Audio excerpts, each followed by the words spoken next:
Revan mengerjapkan matanya beberapa kali dan tiba-tiba mendudukkan diri di atas berangkar. Revan turun dari berangkar, berniat untuk mencari istrinya yang entah berada di mana. Lantaran tadi saat ia mendengar tangisan anaknya, tiba-tiba ia tak sadarkan diri.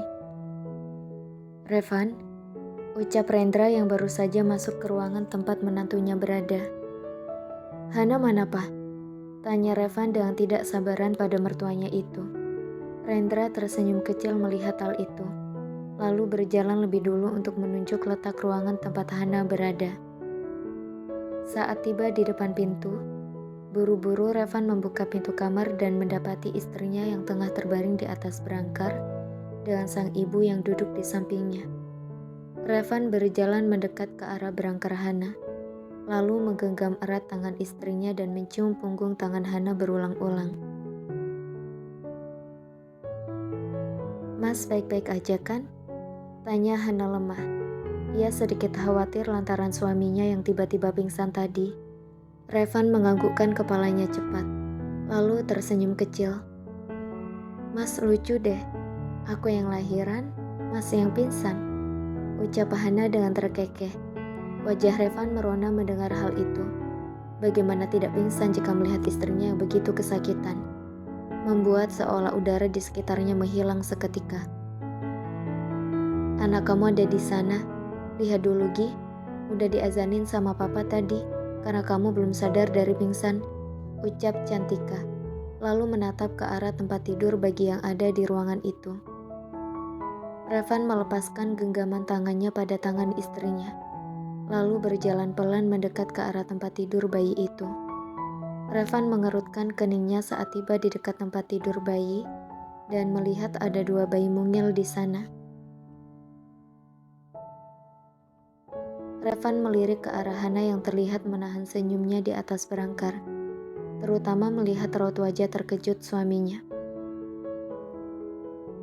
"Kembar Mas," ucap Hana pelan. Justru semakin membuat Revan terkejut.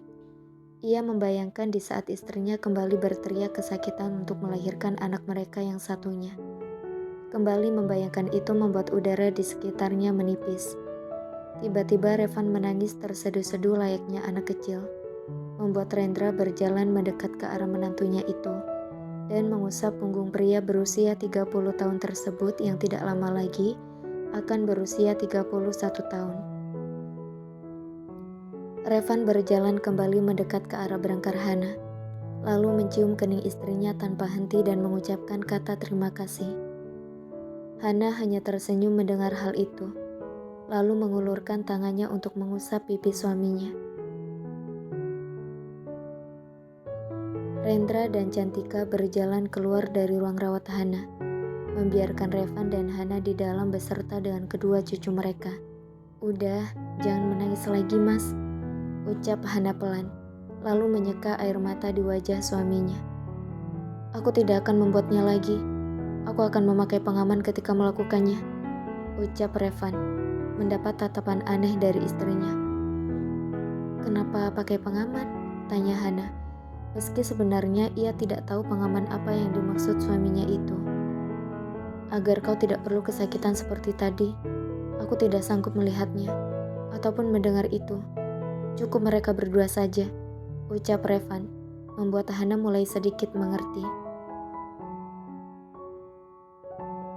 Hana terkekeh pelan mendengar hal itu, lalu mengusap kening suaminya. Ia sempat kaget saat tiba-tiba Revan pingsan di ruang bersalin tadi, membuat perawat wanita yang membantu dokter segera berlari keluar ruangan memanggil perawat pria yang bisa membopong tubuh Revan ke salah satu ruangan. "Iya," ucap Hana pelan, dan Revan pun mendudukkan diri di kursi di samping berangkar Hana. Revan melirik ke arah jam dinding yang ada di ruangan itu. Masih menunjukkan pukul 1.45 malam. Ia menatap istrinya yang terlihat pucat, lalu mengusap pelan rambut istrinya itu. "Tidur dulu Gi, kamu pasti lelah," ucap Revan, menatap penuh kasih sayang pada istrinya itu. Belum sempat Hana memejamkan matanya, tiba-tiba salah satu dari anak mereka menangis, membuat sepasang suami istri itu bertukar pandang satu sama lain.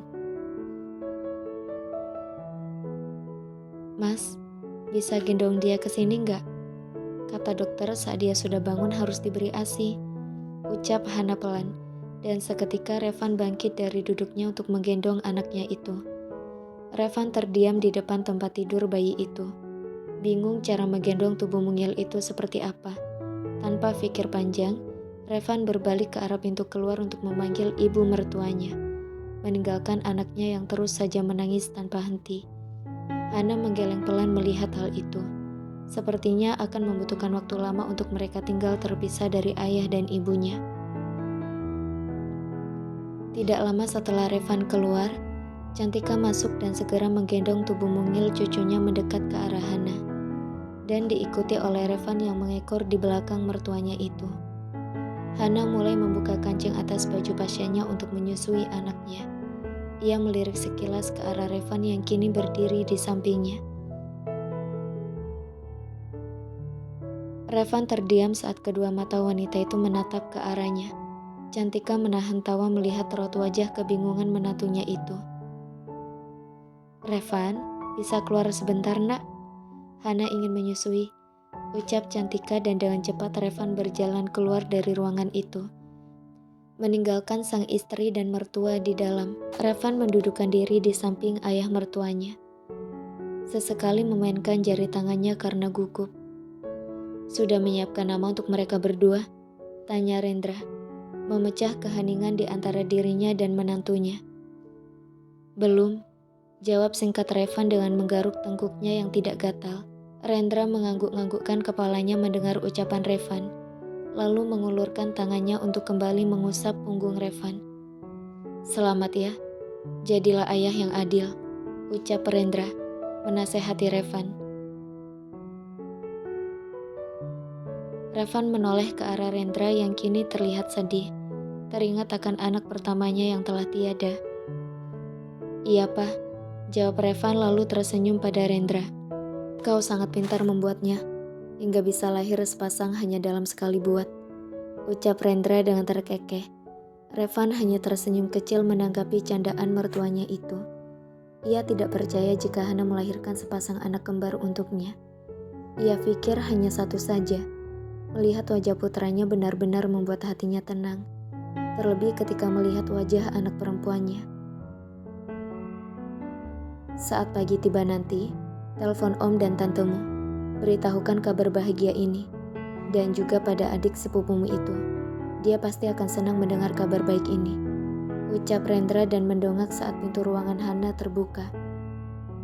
Iya Pak, jawab Revan, lalu bangkit untuk masuk kembali ke dalam ruangan, meninggalkan kedua mertuanya yang tersenyum bahagia. Pukul 9 pagi. Wah, imutnya, ucap Bella saat menatap wajah bayi sahabatnya yang tengah tertidur. Hana hanya tersenyum mendengar hal itu, lalu kembali membuka mulut saat sang suami menyuapinya dengan bubur ayam yang baru dibeli oleh ibunya tadi. Apa kamu sudah menyiapkan nama? Tanya Bella lalu menatap tajam suaminya yang berniat mencubit pipi bayi itu. Firza menarik tangannya, lalu berjalan mendekat ke arah sofa, duduk bersama dengan Adi dan Rendra, sedang Mita dan Cantika keluar untuk membeli sesuatu. Belum Bel, kamu ada saran gak? Tanya Hana, lalu meminum air putih yang diberikan oleh suaminya. Reno Saputra, gimana? Tanya Bella, melirik sekilas ke arah Hana dengan tangan yang tak henti mengelus perutnya yang sedikit buncit itu. Boleh? Terus yang cewek? Tanya Hana, sedang yang lainnya memilih diam. Kamu aja deh yang ngasih nama buat yang bidadari ini, ucap Bella, lalu mencubit gemas pipi anak perempuan Hana. Loh, kenapa? Kan kamu yang ngasih nama buat kakaknya. Masa adiknya enggak? Ucap Hana, merasa aneh dengan sahabatnya itu. Aku ngasihnya ke laki-laki aja Han, biar nanti jadi jodoh anak aku, ucap Bella santai. Hah? Emang bisa gitu? Gimana kalau anak kamu laki-laki? Tanya Hana.